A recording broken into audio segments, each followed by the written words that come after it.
regulada por el regulón exoenzima S y es capaz de secretar 4 toxinas distintas. Estudios previos han determinado que ExoT y ExoI se encuentran en la gran mayoría de los aislados, mientras que ExoS y ExoU se encuentran en una proporción inferior y que además suelen ser mutuamente excluyentes. Por tanto, son las que se suelen utilizar de manera discriminativa en estudios de virulencia.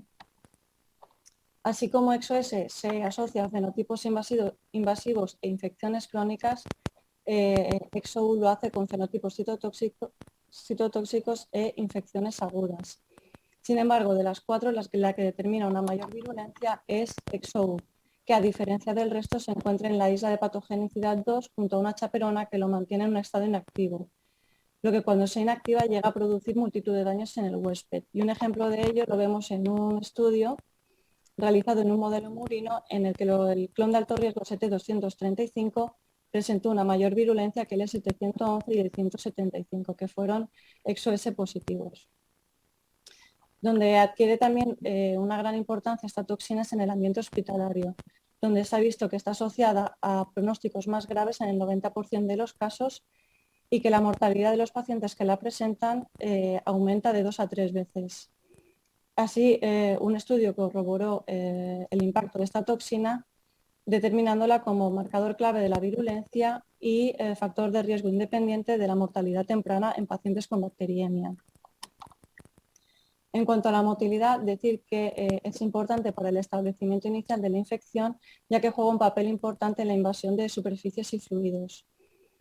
En estudios previos han determinado que la motilidad de las cepas aisladas de heridas es mucho mayor que las que están aisladas del torrente sanguíneo del esputo. Esto puede deberse a que una vez se ha dado la adhesión, se suprime la síntesis flagelar para conllevar a un fenotipo mucoso y así evadir el sistema inmune. Y como se puede observar, son distintos los estudios que han determinado que la motilidad es un factor de virulencia a tener en cuenta en la letalidad de Pseudomonas aeruginosa. En cuanto a los pigmentos, es decir que la piocianina es una toxina fenacina con actividad redox que confiere a Pseudomonas aeruginosa un color azulado. Como actúa como un ion bipolar, puede atravesar fácilmente las membranas citoplasmáticas del huésped, produciéndole una multitud de daños y diversos estudios han determinado que es un factor de riesgo importante para las infecciones de Pseudomonas aeruginosa, así como en la patogénesis de esta. Por lo que respecta a la pioverdina, decir que es un sideróforo de bajo peso molecular que actúa como agente quelante del hierro y que confiere a Pseudomonas aeruginosa una pigmentación amarilla verdosa fluorescente. Su estructura está compuesta por 3 partes, un cromóforo que le confiere fluorescencia, un péptido que es específico de cada cepa y una cadena lateral que se une al cromóforo inicial. Por tanto, la unión de estas 3 estructuras pueden hacer que haya 3 tipos de pioverdina diferentes. Y al igual que los factores de virulencia mencionados previamente, la pioverdina se encuentra involucrada en la virulencia de Pseudomonas aeruginosa. En cuanto a los modelos invertebrados, decir que durante muchos años se ha pensado que los únicos modelos que se podían utilizar para el estudio de la preclínica de los fármacos y de las interacciones huésped-patógenos eran los mamíferos. Sin embargo, estos son difíciles de utilizar de forma rutinaria, van asociados a cuestiones éticas y tienen un coste muy elevado. Por tanto, el uso de estos modelos para el estudio de grandes colecciones se encuentra limitado. Vale, perfecto. ¿Puede ser firma digital? Perdona. De manera que los modelos alternativos siguen siendo necesarios para estudiar la virulencia de los patógenos bacterianos, ya que poseen una gran multitud de ventajas, entre las que se encuentran su fácil manejo y mantenimiento, que no están asociados a cuestiones éticas, presentan un coste muy bajo y permiten la realización de grandes cribados iniciales. En cuanto al modelo Cenorhabditis elegans, decir que es un nematodo de pequeño tamaño que habita en el medio ambiente y que allí se alimenta de microorganismos. Sin embargo, en el laboratorio puede alimentarse tanto de la cepa Escherichia coli P50 como del medio nutritivo agar patata dextrosa. Y las ventajas que presenta, las ventajas añadidas que presenta como modelo es que posee un ciclo reproductivo corto a partir del cual genera una gran cantidad de progenie. Su ciclo vital se compone de 4 fases larvarias, donde en la L4 se pueden distinguir las dos formas sexuales, hermafrodita y machos, que aunque a priori pueda parecer que no se puedan diferenciar, bajo la lupa sí que se puede establecer una diferenciación, ya que los machos son de un tamaño inferior debido a su gónada reducida y a la ausencia de embriones en desarrollo. Aunque la progenie que generan suelen ser hermafroditas, un aumento de la temperatura podría conllevar a una proliferación de machos. Son diversos los protocolos que se han descrito para llevar a cabo la infección en este modelo y ellos y la diferencia entre ellos depende en cómo se trate el microorganismo de estudio. Por tanto, en fast killing el microorganismo de estudio se cultiva en medios sólidos con elevada osmolaridad y la mortalidad de los nemátodos ocurre en el transcurso de 24 horas. Como no requiere de bacterias vivas, no requiere de las mismas en la acumulación del lumen de Caenorhabditis elegans. El slow killing, que es el método que nosotros hemos empleado, se basa en la inoculación de microorganismos vivos en medios sólidos con baja osmolaridad y en este caso sí que se necesita que se acumulen en el lumen de los nemátodos para llevar a cabo los síntomas de una infección y que estos mueran en el transcurso de varios días. Finalmente, el método slow liquid killing, decir que es una modificación del slow killing, ya que en lugar de transferir el microorganismo en medio sólido se transfiere a medio líquido.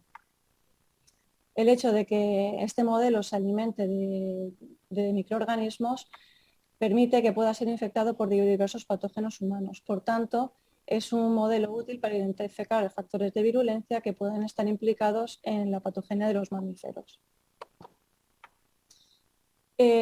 Por lo que respecta al modelo Galeria melonella, es decir, que su ciclo de vida es superior al de, o sea, dura más tiempo que el de Caenorhabditis elegans y pasa por 4 etapas de desarrollo, en la que cabe destacar la larva del último estadio, que es la que se utiliza en experimentación. Las ventajas añadidas que presenta como modelo es que se puede incubar a 37 grados, por lo que permite el estudio de la patogénesis bacteriana, que presenta un tamaño fácilmente manipulable, por lo que se puede inyectar el patógeno de manera precisa y reducir el error en la experimentación. Y una vez realizada la infección, los resultados se pueden obtener 24-48 horas después.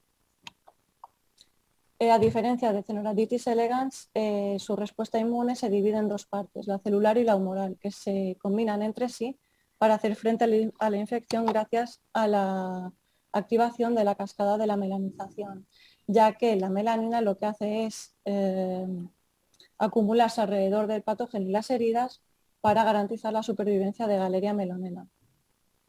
Los métodos de infección más utilizados en la larva son la vía oral, para estudiar patógenos gastrointestinales, y la vía intrahemocélica, que es la que hemos utilizado en este trabajo para llevar a cabo la infección sistémica de las larvas. Y esta se basa en inocular el patógeno en cuestión en la hemolinfa de las larvas. Este tipo de infección, junto a la melanización de las larvas, permite asegurar que la mortalidad de las mismas se debe a la inoculación del patógeno de estudio. Y para valorar este tipo de infección se emplea la tasa de supervivencia denominada dosis letal 50, que es la dosis a la cual se muere la mitad de la población. Estudios previos han determinado que hay una correlación positiva entre la virulencia mostrada en Galeria melonella y la virulencia mostrada en ratones. Por tanto, sugiere que es un buen modelo en el que se pueden identificar factores de virulencia importantes en mamíferos. Por tanto, los objetivos de este trabajo se basan en analizar la virulencia de Pseudomonas aeruginosa en función de su origen, su perfil de resistencia, los clones de alto riesgo y los factores de virulencia como son el sistema de secreción tipo 3, la motilidad y la producción de pigmentos, así como determinar el valor predictivo del fenotipo de Caenorhabditis elegans como marcador pronóstico de la mortalidad en pacientes con bacteriemias causadas por Pseudomonas aeruginosa. Para poder abordar estos objetivos se dividió el trabajo en dos capítulos. El primero, en el que se centra en testar la virulencia de Pseudomonas aeruginosa en Caenorhabditis elegans, y el segundo capítulo, que se centra en estudiar la virulencia en Galeria melonella. El primer capítulo se dividió en dos partes. El primero, que se centra en estudiar la virulencia de Pseudomonas en función de su perfil de resistencia a los clones de alto riesgo y los factores de virulencia, y la segunda parte, en la que se amplió con una colección de bacteriemia a fin de analizar la relación entre el fenotipo de virulencia de Caenorhabditis elegans y las características del desenlace de las bacteriemias causadas por Pseudomonas aeruginosa. Para llevar a cabo la primera parte, se utilizaron 140 cepas con distintos perfiles de resistencia y procedentes de distintos orígenes. Todas ellas vienen de estudios previos y, por tanto, las variables utilizadas proceden de los estudios de los cuales se cogieron los aislados. Si bien es cierto que si el sistema de secreción tipo 3, la producción de pigmentos o la motilidad no estuviese determinado, se realizó la experimentación pertinente usando los protocolos establecidos. Para llevar a cabo los ensayos de virulencia, lo que hicimos a través de la técnica slow killing fue inocular 5 nemátodos por triplicado en un césped crecido de Pseudomonas aeruginosa, el cual se incubó durante una semana a 22 grados, realizando recuentos diarios, donde los que cabe destacar son los que se hicieron a las 24, 72 y 168 horas.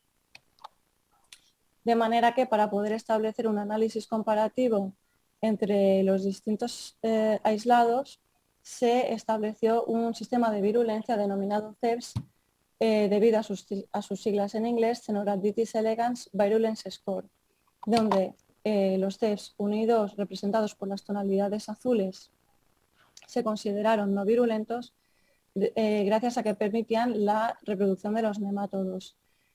Sin embargo, el CES3, que permite la supervivencia del nemátodo pero sin reproducción, y los CEPS 4 y 5, que son capaces de producir la mortalidad del nemátodo a las 168 y a las 72 horas y que están representados por las tonalidades naranjas, se consideraron virulentos.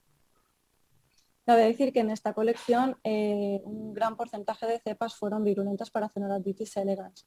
En particular, un 74% fueron virulentas respecto a un 26%.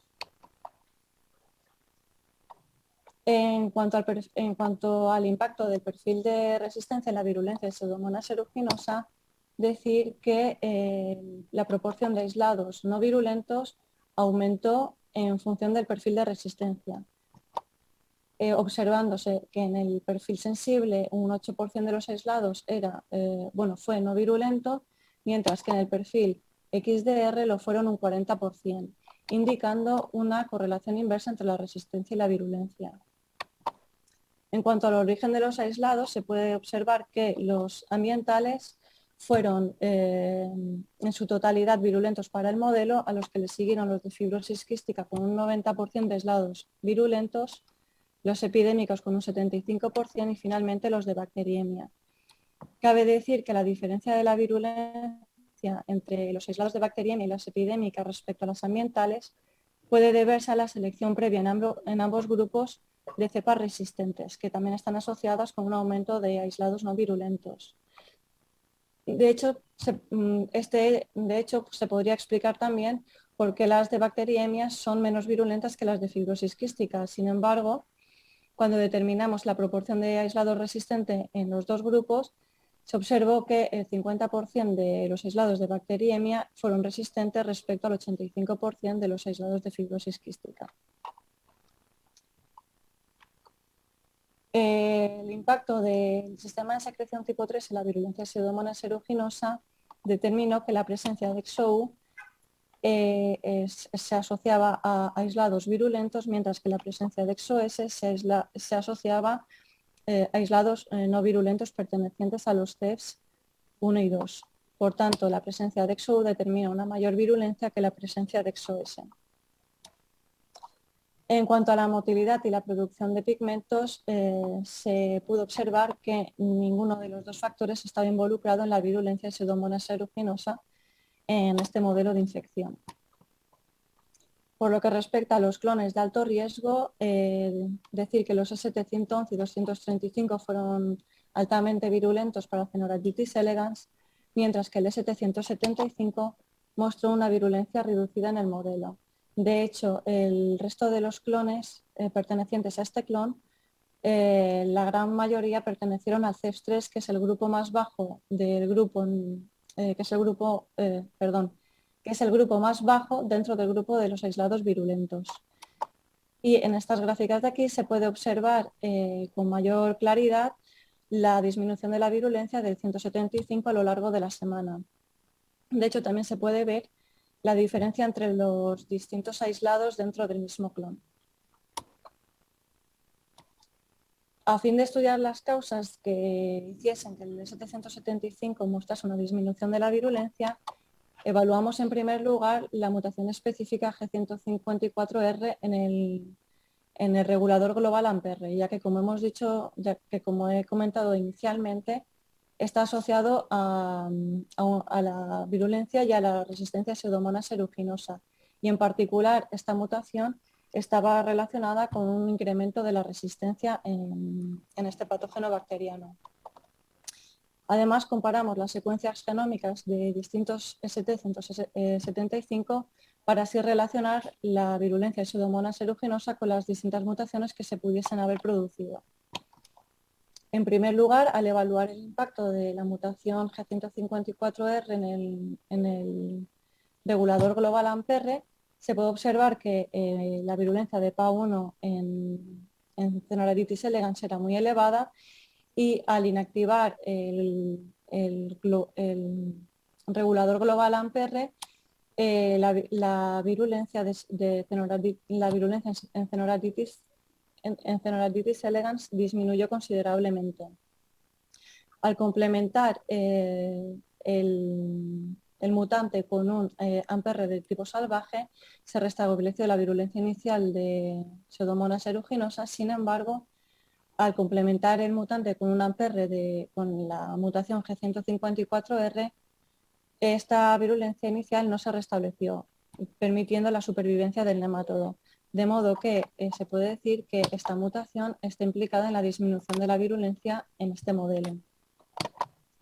Al evaluar la presencia de esta mutación en los distintos aislados del ST175, observamos que estaba tanto en los aislados virulentos como en los no virulentos.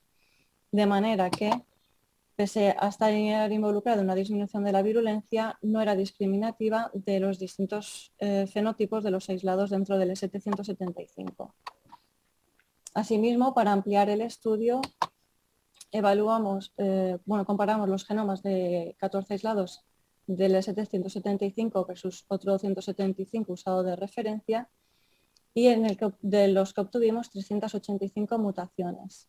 De estas, el 66% se asociaron en mayor medida a aislados no virulentos y un 31% se asociaron en mayor medida con aislados virulentos. Al evaluar si el número de mutaciones estaba asociado con la virulencia de Pseudomonas aeruginosa, vimos que estos dos factores no estaban asociados. Y en cuanto a los genes que pudiesen estar involucrados en la virulencia, sí que determinamos que un gen que codifica para una helicasa dependiente de ATP estaba asociada con un incremento de la virulencia. Sin embargo, se necesitan más estudios para determinar cuál es el impacto de esta mutación en la letalidad de Pseudomonas aeruginosa.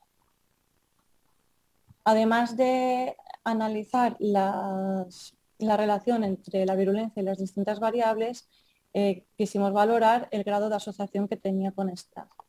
De manera que hicimos un análisis por regresión logística simple, a partir del cual se determinó que estaban asociados de manera positiva y significativa con la virulencia, la presencia de XOU y el perfil sensible, mientras que se asociaron de manera negativa y positiva con la virulencia, de manera negativa y significativa con la virulencia, la presencia de XOS, el ST175 y el perfil XDR.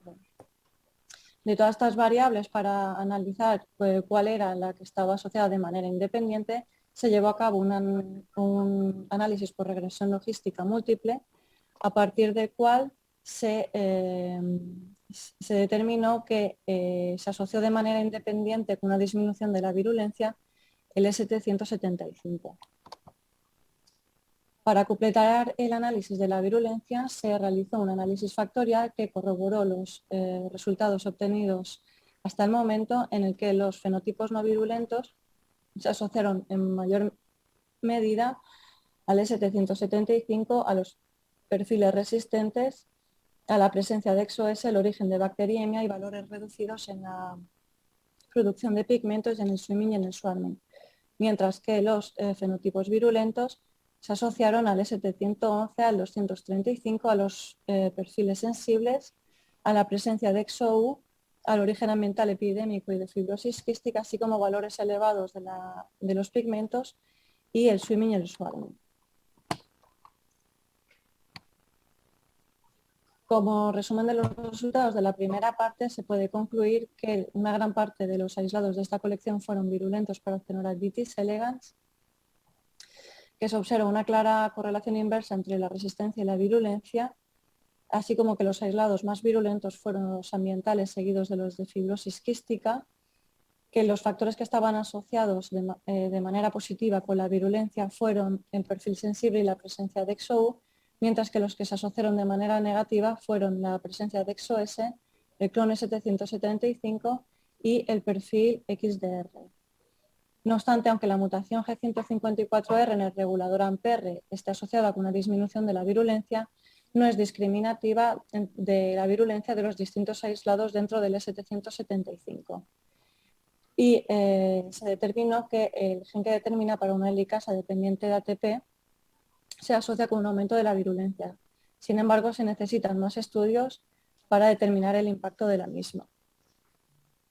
Para llevar a cabo la segunda parte, se amplió con una colección de bacteriemia de 593 cepas procedentes de estudios previos. Por tanto, al igual que en la primera parte del trabajo, las variables utilizadas proceden de los estudios de los cuales se cogieron las cepas. Al igual que la primera parte mencionada, se puede observar que un elevado porcentaje de los aislados fueron virulentos en esta colección para el modelo Actinorhabditis elegans. En particular, un 75,3 fueron virulentos respecto al 17,1. Es decir, que en esta parte del trabajo se compararon los CEFs 1 y 2 con los CEFs 4 y 5, que fueron los extremos, ya que el CEFs 3 presentó un nivel de virulencia intermedia, ya que no producía la letalidad del nemátodo, pero tampoco fomentaba su reproducción.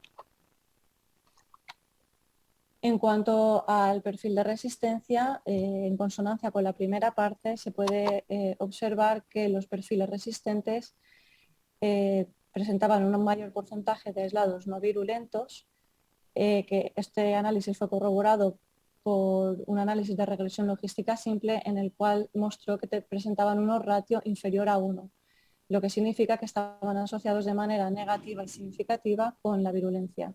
Sin embargo, los perfiles sensibles englobados en el perfil no MDR estaban asociados con los CEFs 4 y 5, que son los aislados virulentos, y el análisis por regresión logística simple mostró que tenían unos ratio mayor a 1, por tanto se asociaron de manera positiva y significativa con la virulencia.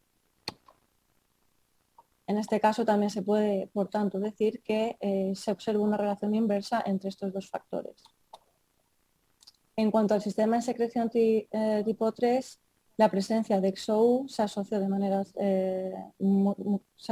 en mayor medida con los CEFs virulentos 4 y 5, mostrando unos ratios positivos, de manera que se puede decir que estaba asociado de manera positiva y significativa con la virulencia.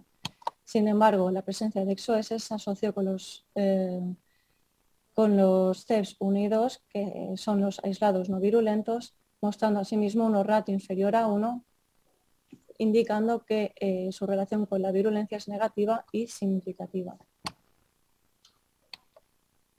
Al evaluar el impacto de los clones de alto riesgo en la virulencia de Pseudomonas aeruginosa en Caenorhabditis elegans, así como la mortalidad de los pacientes, se pudo observar que el D775, al igual que la primera parte, estaba asociado con los CEFs no virulentos 1 y 2. Sin embargo, sí que mostró una mayor mortalidad en pacientes a diferencia del resto de los clones. Asimismo, en esta segunda parte del trabajo evaluamos el impacto que tenía el fenotipo de virulencia de Caenorhabditis elegans en las características que pudiesen presentar los pacientes en este tipo de infecciones. Como se puede observar, para la mayoría de los parámetros estudiados no se observó ningún tipo de significación. Sin embargo, sí que se determinó que los fenotipos no virulentos se asociaron en mayor medida a afecciones clínicas, como son la insuficiencia renal crónica, la inmunosupresión o un, síndrome, o un índice de PIT elevado, así como microbiológicas, como son la presencia de XOS y los perfiles resistentes. Pese a no haber una significación estadística, sí que se observó una tendencia entre los fenotipos no virulentos y el origen respiratorio de las bacteriemias. Por otro lado, los fenotipos virulentos se asociaron a las características microbiológicas, como son la presencia de XOU y el perfil sensible de la cepa. Y pese a no haber una significación estadística, sí que se observa una tendencia de estos fenotipos con la adquisición en la comunidad. El hecho de que los fenotipos no virulentos se asocien a afecciones clínicas es de gran relevancia, ya que sugiere que este tipo de fenotipos infectan a individuos con peor pronóstico, probablemente procedentes del ambiente hospitalario. Sin embargo, los fenotipos no virulentos tienden a infectar a individuos sanos procedentes de la comunidad. Asimismo, para determinar qué tipo de asociación tenían estas variables con la virulencia, se llevó a cabo un análisis por regresión logística simple, a partir del cual se determinó que la presencia de XOU y el perfil sensible se asoció de manera positiva y significativa con la virulencia, mientras que las afecciones clínicas, los perfiles resistentes y la presencia de XOS lo hicieron de manera negativa y significativa. Para determinar qué factores estaban asociados de manera independiente con la virulencia, se llevó a cabo un análisis multivariante ajustado por las enfermedades de base y el origen de la bacteriemia, a partir del cual se determinó que la presencia de XOS y el perfil sensible se asoció de manera independiente y positiva con la virulencia, mientras que la presencia de XOS y los perfiles resistentes se asociaron de manera negativa e independiente con la virulencia. Para garantizar que el perfil de resistencia no estuviese asociado con la virulencia, también se ajustó por esta variable, indicando que se asociaron de manera independiente con la virulencia a la presencia de XOS y XOU. XOS lo hizo de manera negativa y XOU lo hizo de manera positiva. Finalmente, en esta parte, para evaluar el impacto del fenotipo de virulencia de Caenorhabditis elegans como indicador pronóstico en la mortalidad de los pacientes con bacteriemias causadas por Pseudomonas aeruginosa, se miró si la mortalidad de los pacientes estaba relacionada con la virulencia de Caenorhabditis elegans. Y se determinó a partir de este análisis que la infección por cepas virulentas no estaba asociada ni con la mortalidad temprana ni con la mortalidad tardía, que ni el CES ni la virulencia se asociaron con la mortalidad de los pacientes, así como que el fenotipo de virulencia no se asoció a la supervivencia de los pacientes en los 30 días. De manera que, como no hubo una relación entre el fenotipo de virulencia y la mortalidad de los pacientes, se determinó que Caenorhabditis elegans no era un buen indicador pronóstico para el desenlace de este tipo de infecciones. Como resumen de los resultados de la segunda parte, se puede concluir que los fenotipos virulentos se asocian a la presencia de XOU y al perfil sensible, así como una tendencia a infectar individuos sanos procedentes de la comunidad, mientras que los fenotipos no virulentos se asocian a la presencia de XOS, a ciertas afecciones hospitalarias y a los perfiles resistentes, Además, tienen una tendencia a infectar a individuos con peor pronóstico, probablemente procedentes del ambiente hospitalario. Los factores que están asociados de manera independiente con la virulencia fueron las toxinas y el perfil de resistencia, y pese a que el D775 se asocie a aislados no virulentos, presenta una mayor mortalidad en pacientes. El hecho de que no haya habido una correlación entre el fenotipo de virulencia y la mortalidad en pacientes es un indicativo de que Cenorhabditis elegans no es un buen indicador pronóstico en el desenlace de este tipo de infecciones. Finalmente, en este segundo capítulo, en el que se testó la virulencia Pseudomonas aeruginosa en el modelo Galeria melonella, decir que se utilizaron las mismas 140 cepas que al inicio del estudio, por tanto también se utilizaron las mismas variables. Para llevar a cabo los ensayos de virulencia en Galeria melonella, lo que se hizo fue inocular en el propodio izquierdo del último metámero concentraciones conocidas de Pseudomonas aeruginosa. Estos fueron incubados durante 24 horas para obtener los resultados postinfección y calcular la dosis letal 50. Decir que Pseudomonas aeruginosa es muy virulenta para este modelo de infección, ya que estudios previos han determinado que las cepas de referencia PA1 y PA14 presentan dosis letales entre 1 y 10 en los ensayos en los que se les ha inyectado directamente en la hemolinfa de las larvas. En este trabajo en particular, la cepa de referencia PA1 mostró una dosis letal 50 en torno a 8 UFCs. Y como se puede ver, los perfiles resistentes mostraron una mayor diversidad de dosis letales respecto a las cepas sensibles, indicando que las cepas sensibles son significativamente más virulentas que las resistentes. Por tanto, en este modelo también se ve una relación inversa entre la resistencia y la virulencia. Por lo que respecta al origen de las cepas, decir que las epidémicas y las ambientales presentaron dosis letales en torno a la cepa de referencia, a las que le siguieron las de bacteriemia. Lo que cabe destacar en esta gráfica es el aumento de las dosis letales en las cepas procedentes de fibrosis quística, ya que se asociaron a una disminución significativa de la virulencia. En cuanto a la producción de pigmentos, en este modelo tampoco se observó una asociación de la virulencia de este factor en Pseudomonas aeruginosa. Sin embargo, en la motilidad sí que se puede observar una asociación negativa, aunque leve, entre las dosis letales y la motilidad. De manera que a mayor motilidad se asocia una menor dosis letal 50, por tanto una mayor virulencia de Pseudomonas aeruginosa en Galeria melonella. Por lo que respecta al sistema de secreción tipo 3, si bien es cierto que la presencia de XOU se puede asociar a dosis letales más bajas que se encuentran en torno a la cepa de referencia, y la presencia de XOS presenta dosis letales con una mayor dispersión, aunque también es cierto que la presencia de XOS se encuentra en un mayor número de aislados. No obstante, no se observó ningún tipo de significación entre la presencia de las exotoxinas y la virulencia Pseudomonas aeruginosa en este modelo.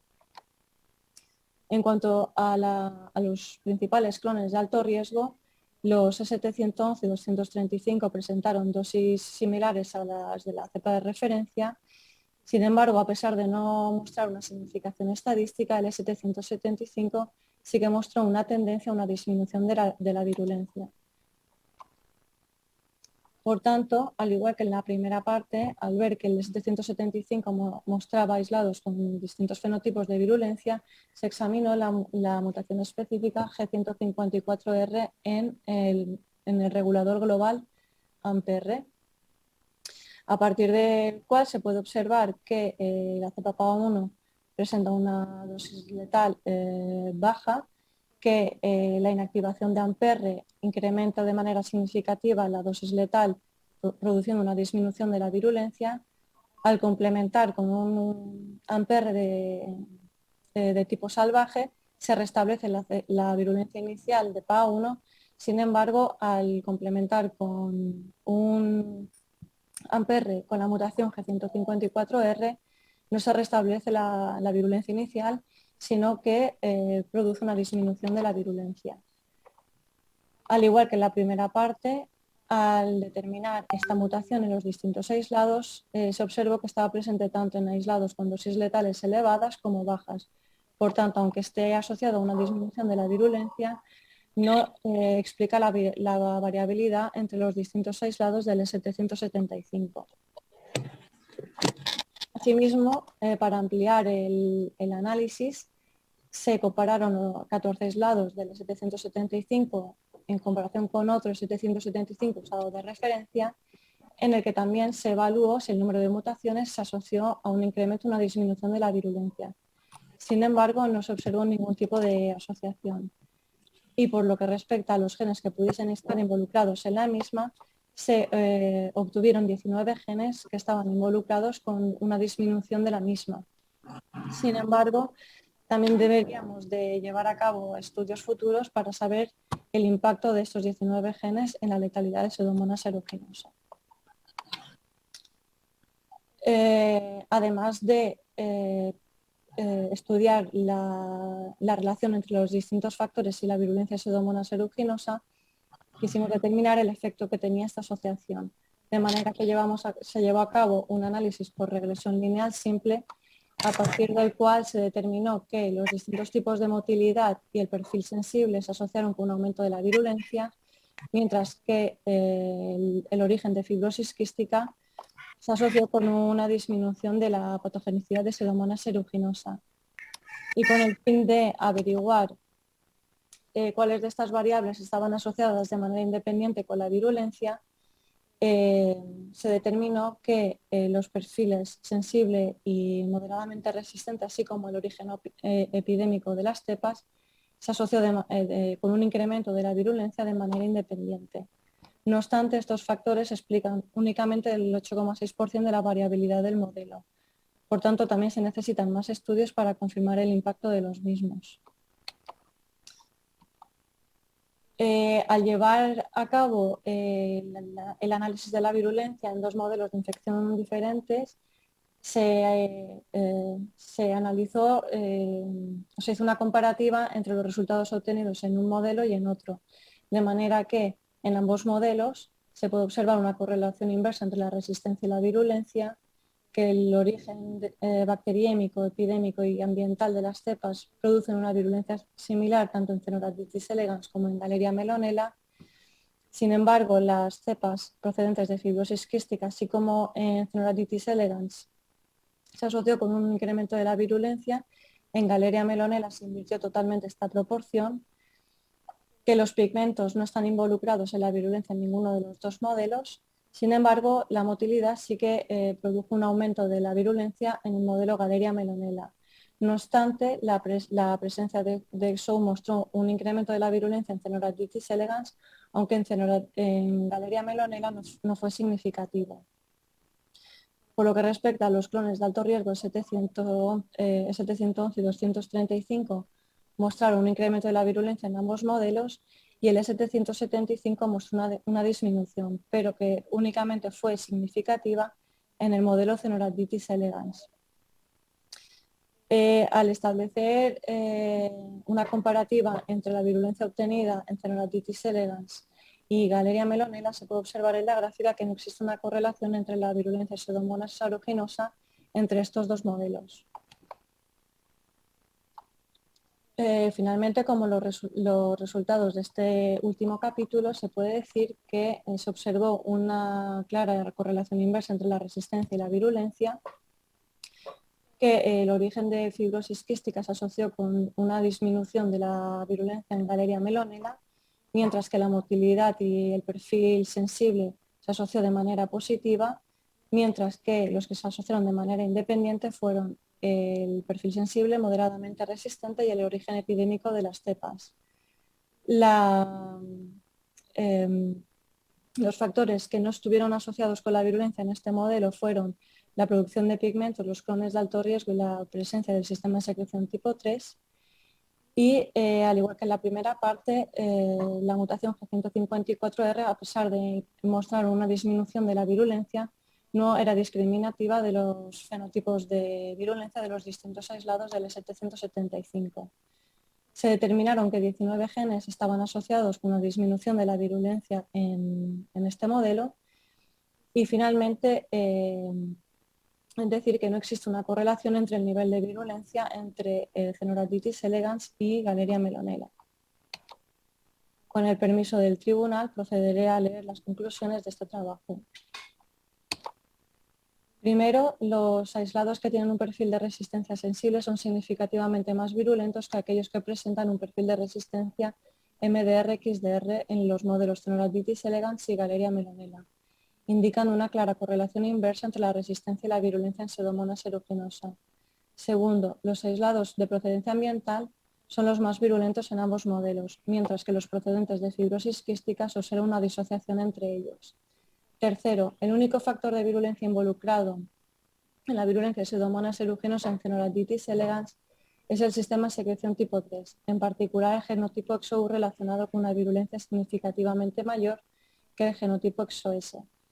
Cuarto, a diferencia de los clones de alto riesgo, el S711 y ST235, el clon S775MDR-XDR ampliamente diseminado en el territorio nacional presenta una virulencia reducida en el modelo Caenorhabditis elegans, siendo el único factor asociado de manera independiente con una disminución de la misma.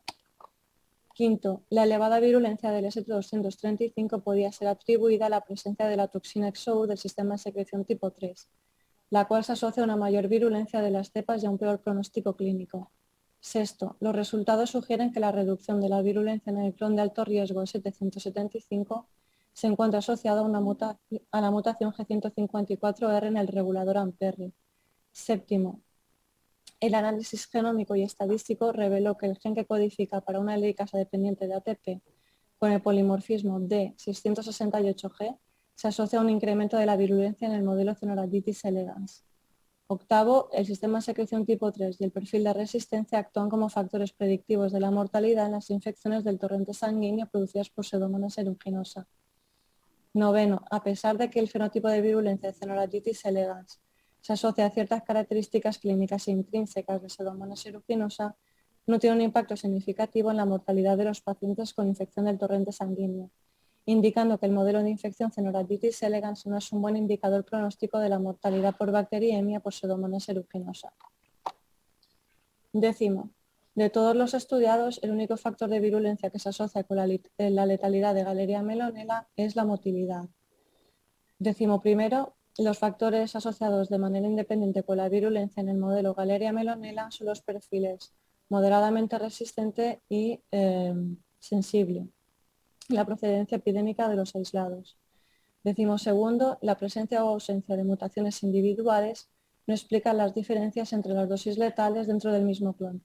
Es necesario un análisis funcional de los diferentes genomas del 775 para descifrar los valores que impulsan la reducción de la virulencia en este clon. Décimo tercero, aunque Caenorhabditis elegans y Galeria melonella hayan demostrado ser modelos de infección útiles para el estudio de ciertas características intrínsecas de los patógenos, también presentan ciertas limitaciones. Y décimo cuarto, en conjunto, los resultados presentados a lo largo de este trabajo son útiles para comprender la interrelación entre los perfiles de resistencia, clones de alto riesgo y virulencia.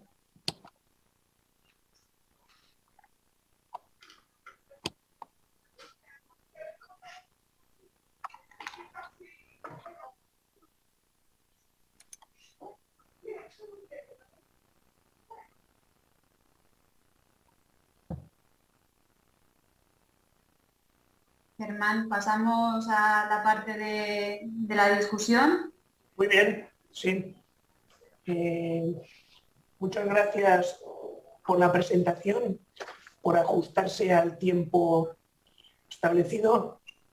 Es preceptivo preguntar si en la sala virtual hay algún doctor que quiera hacer alguna pregunta a la doctoranda.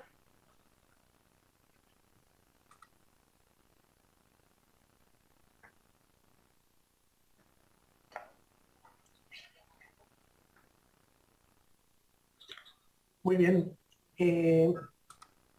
Pues iniciamos entonces el debate de preguntas. Cedo la palabra a la secretaria del tribunal, la doctora Estrella Rojo, si quiere hacer algún comentario. Vale. Buenas tardes, Irina. Muchas gracias por la presentación. Me ha parecido excelente. Me han quedado muchas cosas claras que al principio al leer la tesis que te comentaré me surgían algunas dudas, y felicitaciones por el trabajo excelente, porque son estudios metodológicamente complejos, muy laboriosos, por trabajar con modelos in vivo y luego por la gran colección de cepas que has utilizado en ambos trabajos. En primer lugar, me gustaría comentar algunos aspectos formales de la tesis impresa. En general, la parte de la introducción me ha parecido que estaba muy bien compensada en cuanto a extensión y me ha resultado muy ligera de leer. Luego, en la parte de materiales y métodos, concretamente en el apartado de las colecciones, es la página 64. Vale, bueno, dices que para la parte 1 se utiliza una colección y para la parte 2 se utiliza la otra, pero sí que no especificas qué experimentos son concretamente, y esto luego cuando fui leyendo los materiales y métodos y los resultados me hizo perderme un poco y tuve que ir yendo hacia atrás a ver qué colección habías utilizado, hoy sumando las Ns de las gráficas, pero luego es verdad que hoy durante la presentación todas estas dudas se han quedado aclaradas. Y por último he echado de menos que las figuras de las columnas apiladas de la 4.1 a la 4.7, en las que le das un color a cada uno de los grupos de virulencia de los score, que hubiera una leyenda en el que pusiera qué color era cada uno de los CEPs. Porque aunque es verdad que son colores fáciles de asociar, pues no a todo el mundo le es fácil distinguir entre colores, y si tenías presente la primera gráfica, que era la 4.1, era fácil de seguir, pero nada, estas cosas así pequeñas, y quitando estos detalles, encuentro que la redacción de la tesis ha estado muy cuidada y he disfrutado mucho del proceso de lectura. Y ya pasando puramente a la parte de la discusión, me he anotado aquí algunas cosas que me gustaría preguntarte. En la primera parte del trabajo encontráis que un 20% de los aislados son productores de XOU, y eso está en consonancia con la literatura, que están asociadas a una mayor virulencia, pero no especificas a qué grupos de aislados pertenecían estos XOUs. Si eran aislados ambientales, aislados de fibrosis quística, y no sé si lo llegasteis a mirar. Sí, realmente cuando hablamos de la parte de XOU implican todos los aislados, independientemente del origen. Son todos los aislados que presentan XOU, a que se asocian más a una mayor o a una menor virulencia.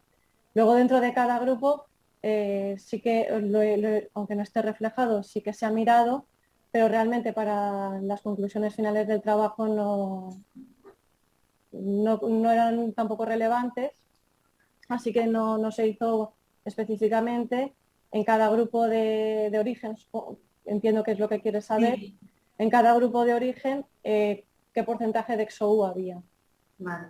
Luego, pues siguiendo la línea esta de las preguntas que me han surgido de los sistemas de secreción tipo 3, todos los aislados del ST111 y del ST175 son XOS positivos, pero sin embargo presentan perfiles de virulencia diferentes, y no sé si habéis mirado qué posibles mecanismos subyacentes pueden estar detrás de estas diferencias entre la virulencia de los dos clones.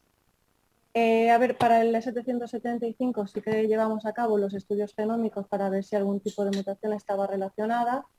Sí que es verdad que la mutación G154R en el regulador AMPR implica una disminución per se de la virulencia, aunque es verdad que el S775 presenta distintos fenotipos de virulencia, porque al igual que hay no virulentos, hay virulentos. Por tanto, sí que se necesita profundizar en el análisis de ver por qué unos son más virulentos que otros. ¿Y algunos de los aislados del ST111 mirasteis si tenían esta misma mutación en AMPR? Solamente está presente en el ST175. Sí. Vale. Luego, uno de los hallazgos que más me ha llamado la atención es esta disociación de la clasificación entre virulento y no virulento de los aislados de fibrosis quística en función del modelo utilizado. y me gustaría saber a qué atribuyes dicha disociación y vistas las diferencias, ¿cuál consideras que es el modelo más adecuado para poder estudiar la virulencia de los aislados de fibrosis quística? Que los aislados de fibrosis quística sean virulentos en un modelo y en el otro no, probablemente sea por el tipo de infección utilizado, ya que en Caenorhabditis elegans el césped de Pseudomonas está previamente crecido, por lo tanto da lugar a que se expresen los factores de virulencia y posteriormente se inocula el nematodo de lo que se alimenta de Pseudomonas durante una semana, mientras que en Galeria melonella se inyecta directamente Pseudomonas aeruginosa y tiene que replicarse y expresar estos factores de virulencia. Por tanto, así como en Caenorhabditis elegans los factores de virulencia ya están expresados y probablemente ya conlleven per se a una virulencia, en Galeria melonella esto se tiene que llevar a cabo. Por tanto, como además estas cepas están asociadas a una disminución de los factores de virulencia y a un incremento en el tiempo de duplicación, el sistema inmune de Galeria melonella es más capaz de erradicar las bacterias que el Caenorhabditis elegans, que ya está todo expresado. Si tuvieras que elegir un modelo, entiendo que te quedarías con Galeria para poder estudiar la virulencia en las cepas de fibrosis quística. Bueno, en realidad no me atrevería a decantarme por ningún modelo, ya que para mí son complementarios, porque los tipos de infección son completamente diferentes. Y hemos visto que aunque haya cosas que se correlacionan entre ellos, otras no, y por tanto saber qué variables son mejores estudiar en un modelo que en otro, pienso que se deberían de seguir manteniendo ambos a la vez. Vale. Luego, en cuanto a los pigmentos, pues sí que se ha visto en la literatura que la producción de pigmentos está asociada a virulencia, pero en ninguno de los dos modelos in vivo de invertebrados que utiliza se demuestra esa asociación. ¿Crees que realizando alguna modificación en los modelos, si fuera posible, se podrían encontrar resultados diferentes? Probablemente sí, porque en Caenorhabditis elegans, como bien he comentado, había 3 tipos de infección diferentes, que son el slow killing, ¿no?, el fast killing y el liquid killing. Sí que la literatura emplea más los métodos fast killing y liquid killing para el estudio de la patogenicidad de los pigmentos. Y como en el ensayo slow killing, que es el que he utilizado, vienen implicados más factores de virulencia porque al final es como desarrollar los síntomas de una infección, probablemente hayan perdido impacto el hecho de haber empleado este método y no alguno de los otros dos. Vale. ¿Puedo hacer 2 preguntas más? Germán, ¿vamos bien de tiempo? Sí, perfectamente. Esta falta de asociación entre la mortalidad del ST-175 y el fenotipo de virulencia, ¿a qué lo atribuyes? La falta de asociación entre la mortalidad de los pacientes con bacteriemias por el ST-175 y el fenotipo de virulencia, que no siempre está relacionado. ¿Qué posibles causas crees que tiene? A ver, realmente es lo que se ha visto en el trabajo, que los fenotipos no virulentos tienden a infectar a individuos con peor pronóstico del ambiente hospitalario. De hecho, serían como un poco incapaces de infectar a individuos sanos, ya que podrían hacer frente a la infección debido a que los factores de virulencia son menores en los fenotipos no virulentos.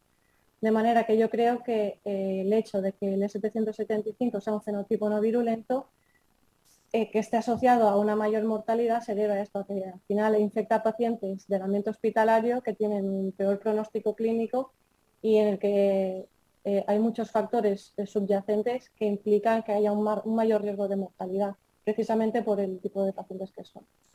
Vale. No, aquí me surgió la duda de si hubiera podido ser interesante saber el tipo de antimicrobiano con el que habían estado tratados estos pacientes cuando se había iniciado la terapia antimicrobiana, a ver si eso también tenía un impacto sobre la mortalidad o no. Y ya no me quiero extender mucho más porque es verdad que me han surgido muchas preguntas, pero tengo que dejarles a mis compañeros para que formulen las suyas. Así que las consideraciones futuras hablas de evaluar la virulencia en otros modelos. ¿Cuáles son los que sugieres como complementarios a estos dos modelos in vivo invertebrados que has utilizado? En la literatura que he estado revisando también se está poniendo bastante en auge el modelo de gusano de seda, y la verdad que a pesar de parecerse a la Galeria melonera, también se han obtenido resultados diferentes que con ella. Entonces yo pensaría que sería un buen modelo, visto que obtiene resultados diferentes, que al final puedes comparar, porque si utilizas modelos que te dan siempre los mismos resultados, no importa cambiarlo, quiero decir. Y al final pues es eso, coger un modelo que pueda ser similar, de que obtenga resultados diferentes para poder hacer una comparativa, a ver cuáles son los motivos de por qué en un modelo da un resultado y por qué en otro. Pues muy bien, muchas gracias, Irina. Gemma, por mi parte ya está, que si no podría estar aquí otra media hora haciendo preguntas, que tengo una lista bastante larga. Muchas gracias, Estrella. Alfonso, tu turno. Buenos días, ¿me oís? Perfectamente. Vale, gracias. Bueno, yo estoy sobrecogido e impresionado de la cantidad de trabajo y quiero felicitaros a las dos por la exposición tan brillante, porque yo sé que hay alguien más contigo que te acompaña, que menudo día le has dado. Seguro que está dormidita la cría. Bueno, enhorabuena por todo. Y también enhorabuena a los directores de esta tesis. De verdad que me ha impresionado mucho, conozco sustancialmente el trabajo y me parece que la introducción no es una introducción, es realmente un trabajo de revisión que pone al día todas las peculiaridades del sistema de asociación de Pseudomonas aeruginosa, y espero que tengas la oportunidad de publicar la introducción tal como está, adaptada a las revistas pertinentes. Solo de este trabajo solo me vienen preguntas, y si te llego a hacer alguno, que todavía no me he decidido, y cometo algún error, es fundamentalmente atribuible a mi ignorancia más que al que tú no la hayas sabido plasmar. También me acuerdo en este momento, sinceramente, de la famosa frase de Groucho Marx, de que a veces más vale, por mi parte, estar callado y pasar por tonto que abrir la boca y despejar las dudas definitivamente, ¿no? Pero bueno, yo creo que sí, te haré algunas preguntas. Me parece impresionante, de verdad. Has ligado, yo tengo aquí un resumen de 13 factores de resistencia con 15 factores de virulencia. Produce cada uno de ellos con al menos como mínimo 12 estadios, de tanto de resistencia como de virulencia. Por tanto, es un sistema sumamente complejo, que no se resuelve exclusivamente con análisis de multivariante, mucho menos con análisis univariante. Entonces, lo que a veces puede parecer contradictorio en un factor, luego resulta que no lo es. Entonces, yo creo que habría que indagar y acabar especializando en vuestro grupo, que alguien se especialice en el famoso análisis de sistemas, que todo el mundo habla de él, pero que muy pocos especialistas pueden trabajar en ello. Viene a colación porque el Pseudomonas aeruginosa es un organismo que evolutivamente es ubiquista, se adapta a todos los ambientes, y entonces de todos los factores en los cuales utiliza para la virulencia, pues en virtud de la plasticidad, o en virtud de la presión selectiva que puede haber en el medio, ¿de acuerdo? Pues resulta que puede utilizar un factor u otro, ¿no? Entonces, yo voy a hacerte algunas preguntas. Por ejemplo, sobre la conclusión 9, Estrella ya te la he hecho, que es la de la bacteriemia, porque no podía considerarse como un modelo de prognosis Xenorhabditis elegans, pero eso ya lo has contestado cuando te ha preguntado Estrella. Pero yo desde mi ignorancia preguntaría, porque hay conceptos que a veces no sé ligarlos correctamente. ¿Se podría asociar la virulencia a capacidad infectiva y la patogenia o patogenicidad a la capacidad de causar daño? ¿Se puede diferenciar entre patogenia y virulencia?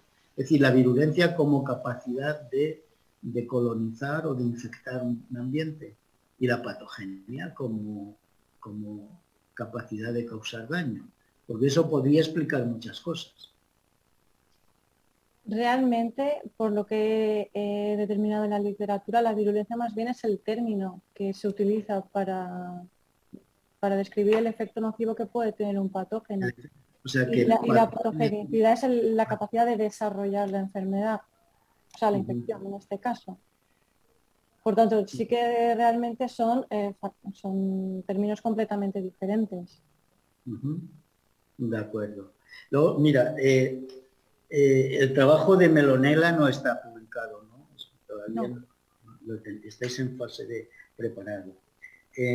Me sorprende también que en la conclusión, al comparar Xenorhabditis y Melonella, digas, o sea, aparezca que los pigmentos no están involucrados en la virulencia. ¿Me explico? Sin embargo, en el modelo Slow Killing, básicamente, bueno, en mi interpretación, lo que sí aparece implicado son factores externos, como pueden ser los pigmentos que excreta Pseudomonas, ¿no? La tiocinina, por ejemplo. Con el método que nosotros hemos utilizado, los pigmentos en Xenorhabditis elegans, con el slow killing, no hemos visto ningún tipo de asociación. Sí que es cierto que en la literatura los experimentos que han utilizado para ver este tipo de asociación son el fast killing y el liquid killing. Probablemente el hecho de que no me haya... En esos experimentos no han tenido en cuenta que el medio también afecta. Es decir, LB se considera en otros trabajos como tóxico, el medio como tal a Xenorhabditis y a otros nematodos. Nosotros hemos ensayado con Aphelencus avene, que es un nematodo micófago, y con Xenorhabditis, y el medio en sí puede considerarse como tóxico. Luego, quiero decir, cuando se mira en el lumen del digestivo, desde el esófago hasta el intestino de Xenorhabditis, y aparecen bacterias, esas bacterias pueden ser, ¿cómo se distingue? Vamos a ver cómo lo expreso. Porque Xenorhabditis también se alimenta de pseudomonas. Sí. ¿De acuerdo? Y entonces se supone que la infección se produce en el tracto anterior. ¿Eso no lo habéis visto? En el esófago. No, nosotros no hemos hecho la disección del modelo. Simplemente los hemos depositado en el césped y se han alimentado o no. Se han alimentado, pero no lo hemos diseccionado para ver a nivel esofágico que si podía haber más medio PDA o bien Pseudomonas aeruginosa. Luego, un parámetro que podrías incluir, ya que tienes 13 por 45 por al menos dos estados de esas variables, la posibilidad de que existan mutantes del nematodo. Ya habéis estudiado, es que estoy impresionado de todas esas cientos de aislados de hospital y más los de la primera parte, a tener en cuenta. Yo no digo eso porque a mí me parece que en el futuro vais a seguir trabajando en esto, tener en cuenta la capacidad de adaptación y de reacción y de resistencia que tiene en los propios huéspedes. En este caso, te hablo desde el punto de vista de senorhabditis, porque se han detectado y están descritos mutantes de senorhabditis que son resistentes y llegan a completar el ciclo frente a cepas muy patógenas de Pseudomonas aeruginosa. Y ya, por último, preguntar si hay algún trabajo de Galeria en que la infección en Galeria haya posibilitado que se complete el ciclo biológico de Galeria y si ha habido algún cambio morfológico. Eso no habéis tenido la oportunidad de larva, pupa y adulto, no lo habéis llegado a estudiar. No, nosotros nos hemos centrado únicamente en las larvas. Vale, de acuerdo.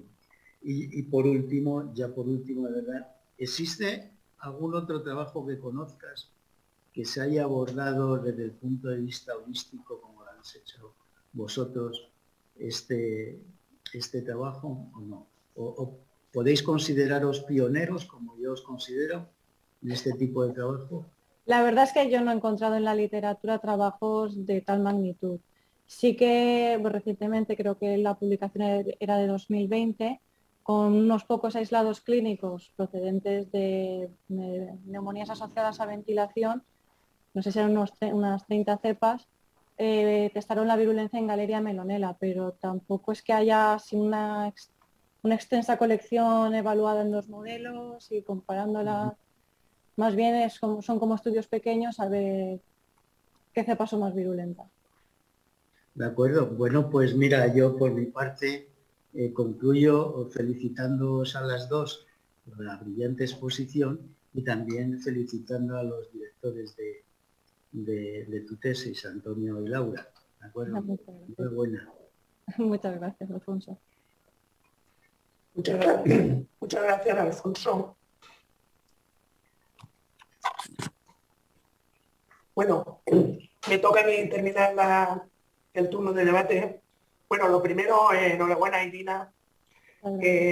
Como puede ser de otra manera, una tesis excelente con publicaciones, un poco en la línea del grupo de son espaces exhaustivos, muy puntillosos, muy científicos y, por supuesto, a sus dos directores, ¿no? Antonio y a Laura, que conozco desde hace mucho tiempo y sé de la calidad de vuestros trabajos, ¿no? Yo estoy encantado de venir a tesis como esta, ¿no?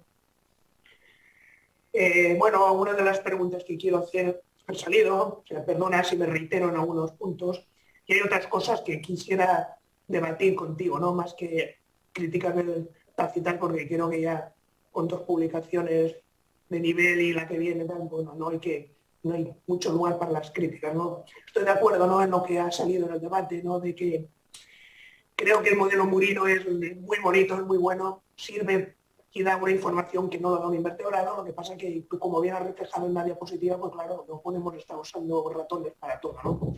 Entonces, sí que es verdad que quizás no existe modelo invertebrado perfecto, pero sí puede, a lo mejor la combinación de dos modelos, pues bueno, entre los dos sí que nos puede llegar a tener conclusiones más razonadas, ¿no? No soy muy partidario de los aspectos formales, pero en la página 1 tienes una rata, ¿no? No me fijo mucho, ¿no? Migula 1984 o 1894, vamos, es una nimiedad, pero bueno, simplemente, ¿no?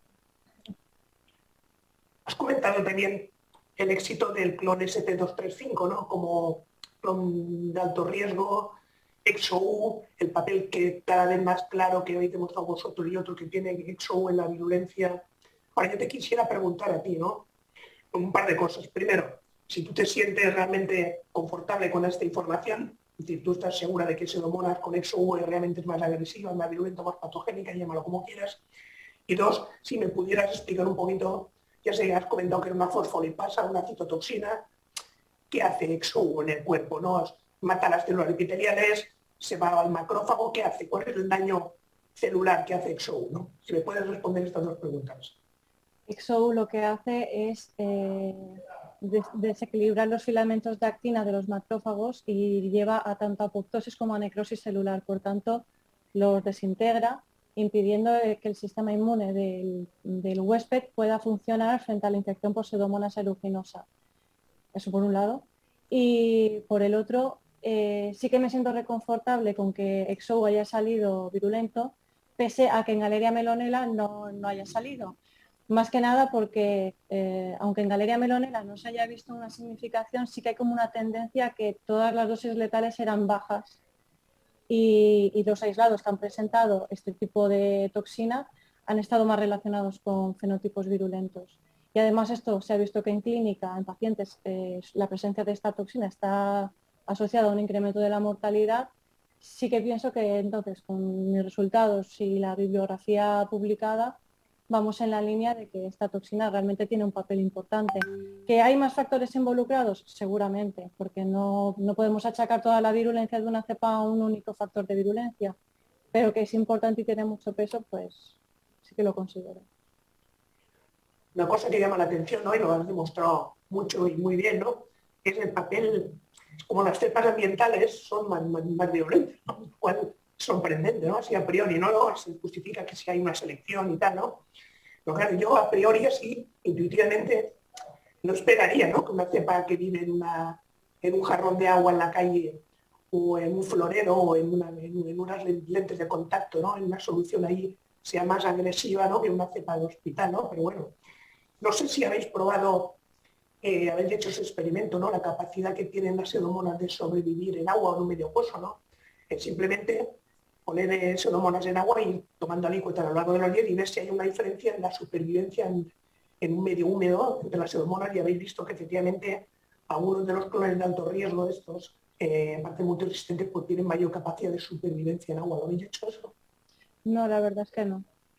No hemos determinado la capacidad de supervivencia en este medio, pero el hecho de que una cepa sensible en el ambiente, o sea, el hecho de que una cepa sea sensible en el ambiente también permite que sea más virulenta, porque el hecho de que cuando pasan al ambiente clínico el adquirir resistencias por la presión selectiva hace que haya una diferencia, ¿no?, entre la eficacia biológica y la misma capacidad de producir resistencias. Por tanto, yo creo que igual el hecho de que haya dos ambientes distintos permite que se den dos fenotipos completamente diferentes. Pero vaya, que es verdad que este ensayo no lo hemos realizado como tal. Pues yo no soy tampoco un experto en céleras, ¿no? Pero sé, bueno, el de Alfonso ha hecho una puntualización acerca de la aparición de mutantes y tal, ¿no? Yo, hombre, antes de desestimar céleras, ¿no?, como un modelo interesante, hasta donde yo sé hay distintos tipos de cepas de céleras, ¿no? Igual que hay distintas cepas bacterianas. He anotado aquí algunas de recuerdo, ¿no? La cepa N2, AU3, AU1, AU37, DA493, que es decir, son cepas de elegans que muestran distinta susceptibilidad al patógeno. No sé si tú con los datos de céleras que has presentado ya das por cerrado el tema y consideras que los experimentos de céleras que tienes pues son los que son y el modelo sirve donde sirve, o a lo mejor pudieras darle una segunda oportunidad al gusano y decir, bueno, voy a probar otro tipo de cepa de céleras a ver si cambia un poco los resultados. Eso no, te lo comento para tu información por si no lo sabías, ¿no? Sí, sería, la verdad es que es un buen apunte y sería conveniente igual realizar experimentos con otro tipo de mutantes de Xenobacterius elegans, ya que con la N2 tenemos este tipo de resultados, a ver qué otros resultados podríamos obtener y ver al final la interacción entre el huésped y el patógeno, porque al final lo que viene siendo los fenotipos de virulencia viene a ser la interacción entre ambos. Comentas también, efectivamente, que una de las características de los clones de alto riesgo es que la capacidad de dar brotes epidémicos, ¿no? Digo porque este concepto, ¿no?, que ha salido también de virulencia, así como la capacidad de hacer daño, bueno, hacer daño o colonizar más, o sobrevivir más, o contagiar más sin hacer daño, ¿no? No sé, si habéis hecho experimentos, quizá porque publicáis un montón de trabajos que a lo mejor me he perdido el pique, ¿no? Pero si hubierais hecho un experimento de ver crecimientos in vitro, competiciones tanto in vitro y in vivo con estos clones y ver alguna diferencia, ¿no?, más allá de la toxina per se, ¿no? ¿Habéis hecho esos experimentos? Sí que se han realizado experimentos de estos clones o de distintas cepas de Pseudomonas aeruginosa en cuanto pues, a la presencia de lisocima y sí que se ve que al final pues, con la presencia de una mayor lisocima se puede combatir mucho mejor, pero me he perdido yo en la pregunta. Lo siento, ahora me he perdido en la pregunta, ¿me la puedes volver a...? Sí, habéis hecho experimentos más allá de ver la toxina en sí mismo, ¿no? Experimentos de crecimiento in vitro, de fitness, tanto in vivo como in vitro, pues a ello le cito toxicidad a nivel celular, o un tipo de experimento que dé aportación más allá de detectar la toxina XOU per se, con este tipo, para intentar justificar el éxito evolutivo de estos clones de alto riesgo.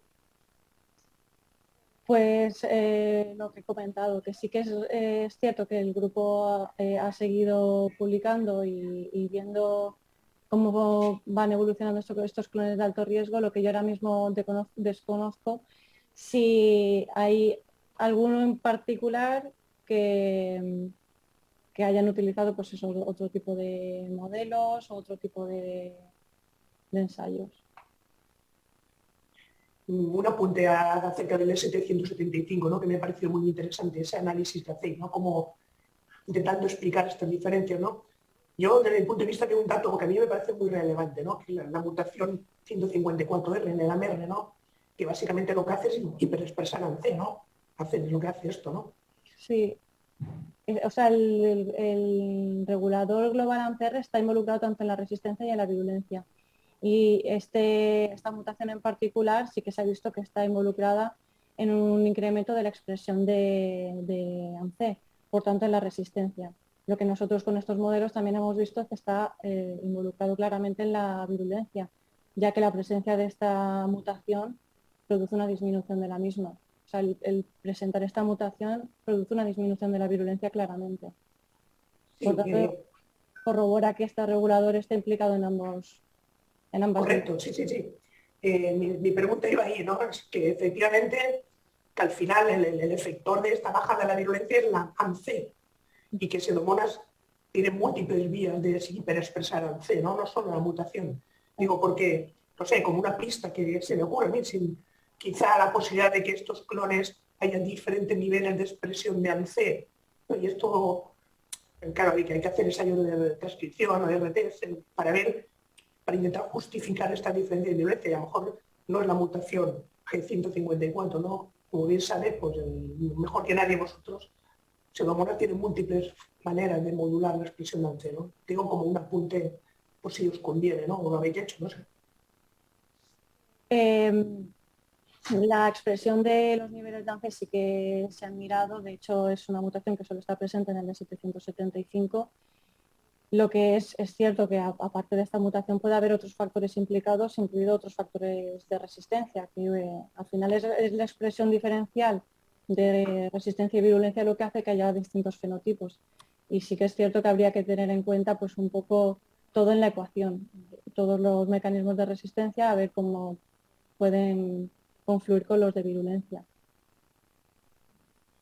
Estoy terminando ya, Irina. ¿Tú crees que esta falta de correlación entre lo que habéis visto en el C-elegans y los datos clínicos, si en lugar de ver una bacteriemia hubierais analizado otro tipo de infección respiratoria, por ejemplo, hubiera habido más correlación o no? ¿O lo das por cerrado ya? No, yo no doy por cerrado nada. Al igual que hemos estudiado la colección de bacteriemia, pienso que habría que ampliar las colecciones porque podríamos obtener resultados completamente diferentes y también muy ricos. Por el hecho de que al final en este tipo de colección hemos visto que hay una gran variedad de aislados virulentos, a lo mejor en los de fibrosis quística seguirían siendo virulentos con el Phaneolatitis elegans, pero no con la Galeria, porque como hemos visto, en Phaneolatitis elegans los de fibrosis quística presentaban una mayor virulencia. Por tanto, sí que claramente tienen que seguir estudiándose diversas colecciones para ver realmente los factores que pudiesen estar implicados en todo esto. Es verdad que es muy complejo, ¿no? Porque estamos hablando de un patógeno oportunista, estamos hablando de variabilidad entre cepas, estamos hablando de factores de virulencia que a lo mejor se expresan más diferencialmente, estamos hablando del huésped, el huésped todo el rato, no nos podemos olvidar del huésped, ¿no? De que la variable huésped en microbiología desgraciadamente no lo podemos abordar, ¿no? Siempre vamos a la bacteria, ¿no? Pero, y claro, todo esto, porque tú tienes cepas XOU que producen y no son virulentas, tú tienes cepas que producen XOS y son virulentas, lo que es caso en caso, ¿no? Quiero decir que la amalgama de variables es de esta complejidad que tiene mérito que consigue sacar conclusiones, pero realmente es que es complejo, estamos abordando un problema de tremenda complejidad biológica, ¿no? Ya me quedan dos comentarios. Tu opinión, ¿no? Esta diferencia entre la virulencia entre el ST175 y el ST11 y el 235, estos dos bloques, ¿no? Clones de alto riesgo, todos, uno un poquito menos virulento o menos virulento y dos más virulentos. ¿Tú a qué lo atribuyes? Tú. A ver, así como el ST235 tiene presencia de la XOU y probablemente pudiese tener un peso importante en la virulencia de este clon, el ST175 es verdad que estos son XOS al igual que el ST111 y presentan disparidad de virulencia, y ahí sí que tendríamos que estudiar en profundidad cuál es la diferencia entre que el ST175 sea menos virulento que el resto de los otros dos clones. A pesar de que el ST235 se puede atribuir a la XOU, a lo mejor hay más factores involucrados, por tanto. Y además en la bibliografía el ST111 tampoco es que esté extensamente estudiado.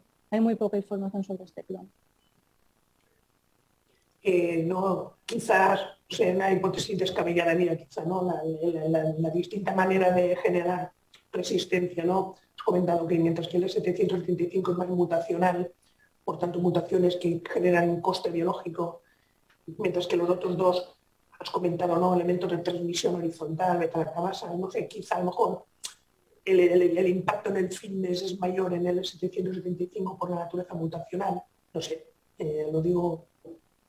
Sí, a ver, según estudios previos que han estudiado estos clones, están asociados todos con una disminución de la eficacia biológica. Y a pesar de que el ST175 se asocie a mutaciones cromosómicas y el 111 y el 235 estén más asociados a la adquisición de genes de resistencia, no implica ni que el 175 no pueda adquirir genes de resistencia, ni que el 111 y el 235 puedan adquirir mutaciones. Quiero decir, que tienden más a eso, sí, pero que también es combinatorio en los tres clones. Muy bien, pues nada más por mi parte, te reitero mi felicitación tanto a ti como a tus dos directores, y el tribunal nos tenemos que ir a la sala virtual B a